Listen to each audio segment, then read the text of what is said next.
Hello, good morning everyone. So nandito na po tayo ngayon guys sa Sumada Tips to All Nations. So sana guys pagbigyan naman yung iba kasi paulit-ulit lang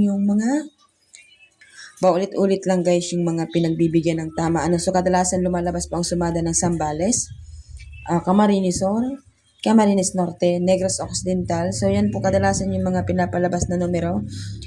Yung iba guys, pinapalabas din pero halos lahat din So wala lang kasi guys sa akin nag-PPM kung sila po ay nanalo or hindi. So ganito na naman ang gagawin natin guys kapag wala talaga guys mag-PPM.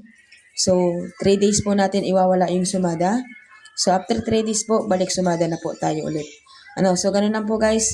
3 days lang pong wala. So babalik din po after 3 days. So ganun lang po ang gagawin natin. Kasi po yung iba, masyado pong makasarili. So masyado po silang makasarili tulad po ng Camarines Norte. So impossible guys na wala pong nanalo sa steel na yan kasi nga po napakarami po natin followers ng Camarines Norte.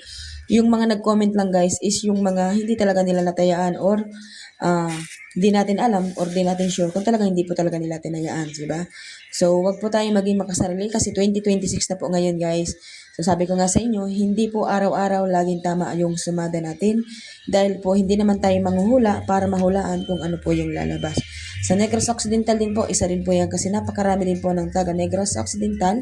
So, yung mga nag-PM lang po sa akin, yun po ang binigyan ko po ng sumada. Yung mga binibigyan ko po ng sumada, guys, yung mga tinatawag dito guys, yung mga hindi nagsisinungaling or napaka totoo sa kanilang sarili kasi po nag-PPM po talaga sila sa akin. So, kung ganun po guys, kung sakakali na gusto po talaga ninyo yung sumada, so just PM lang po sa akin ng gusto ng mga sumada. Ayan. So, yun lamang po guys. Maraming salamat po sa walang sawang pagsuporta at panonood ng ating pong mga updates sa inyo pong mga lugar. So, marami po dito guys ang mga nagpapataya online na kinukuha po kadalasan yung mga sumada ko at isinishare sa kanya pong mga group chat or mga GC.